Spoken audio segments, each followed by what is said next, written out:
Hello and welcome. Tonight, as part of our leadership series, I have the privilege of sitting with Lou Bellamy. Lou is the founder and artistic director of the Penumbra Theater in St. Paul, Minnesota. You have been there, Lou, since 32 years. I have to subtract quickly here. That's right. That's right. Yeah.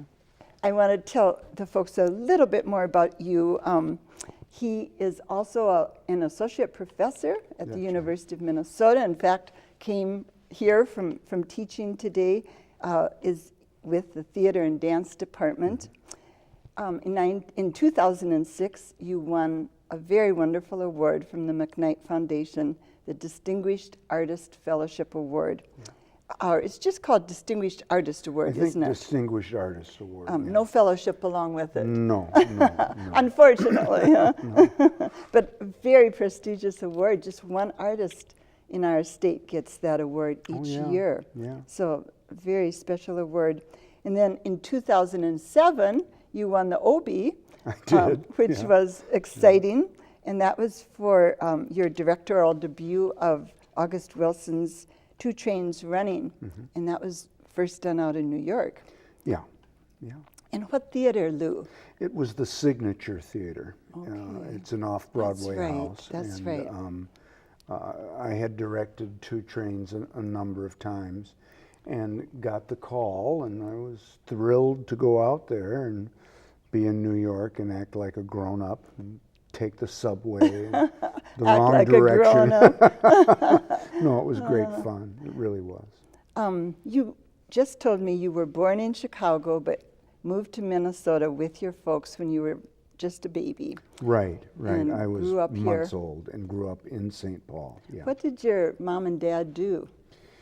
Well, my father was a waiter on the Great Northern Railroad, and as a matter of fact, I was as well. That's how I worked my way through undergraduate school. Going west? Well, we went from St. Paul to Seattle, and then back down to Chicago, and then back to St. Paul. That was the run.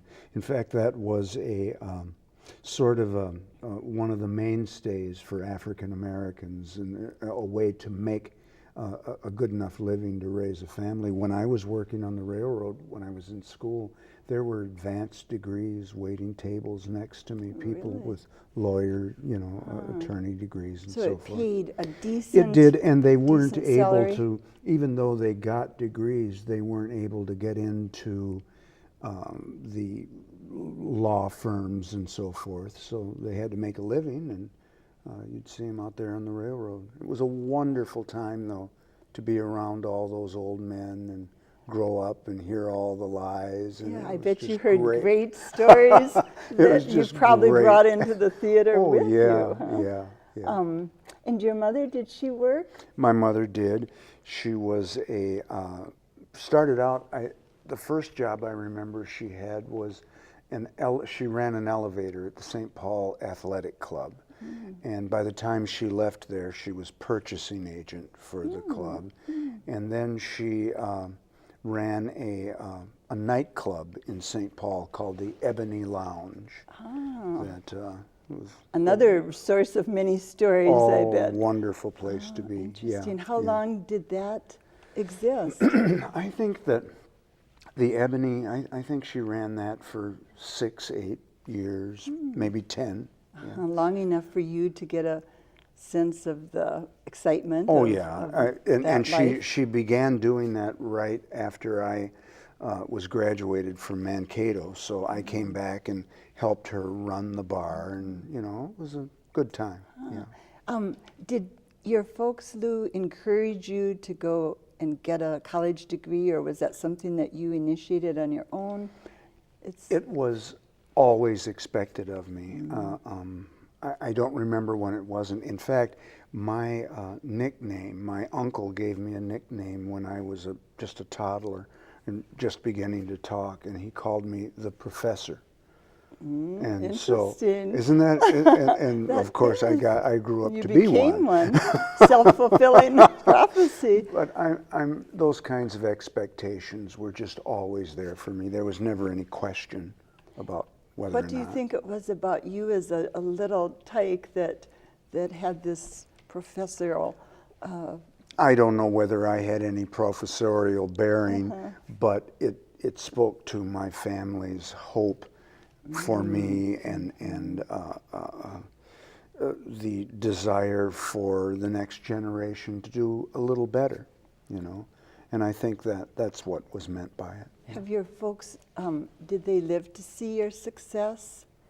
Well, yeah, I think so.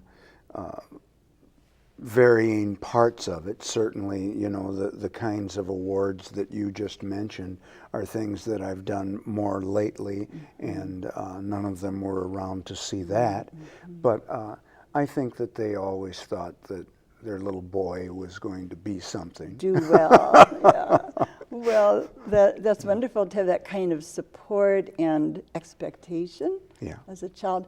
How about siblings? Did you have brothers and sisters? Yeah, oh yeah. There were 5 of us in our family, 2 girls and 3 boys, and I was the oldest. That's what I was curious about. So many of my leader guests have been the firstborn. I think birth order has something to do with who we become or who we are.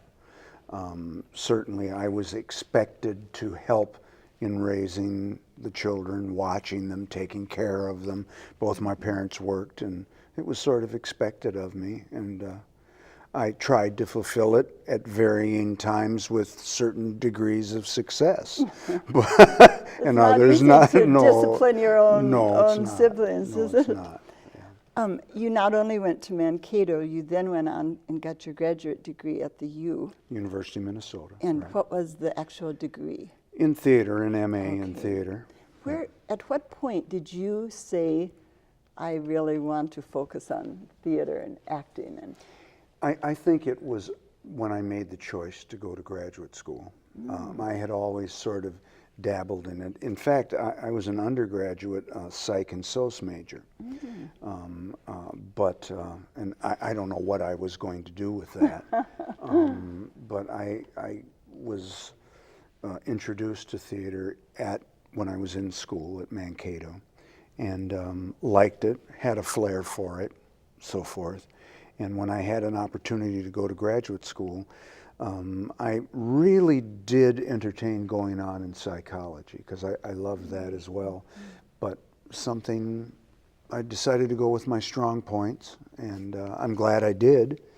I bet you feel the psych and soc too, I mean, really informed you as an actor and director. Sure. Tremendously, though, right? I mean, I was just ready for psychological realism. I mean, I was so ready to do that work, you know, yeah.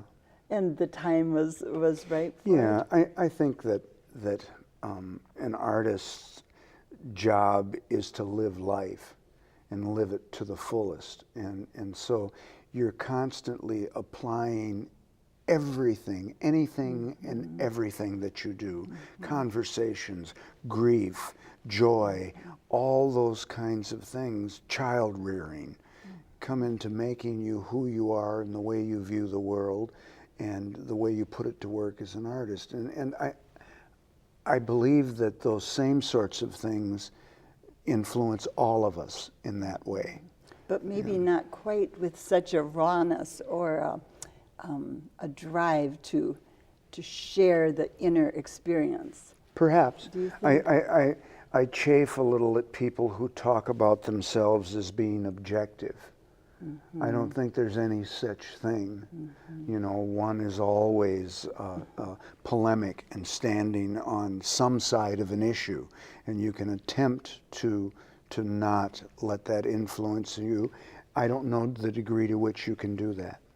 Well, we're quite self-oriented, and therefore it's very subjective in terms of how I think we so. interact, isn't it? Yeah.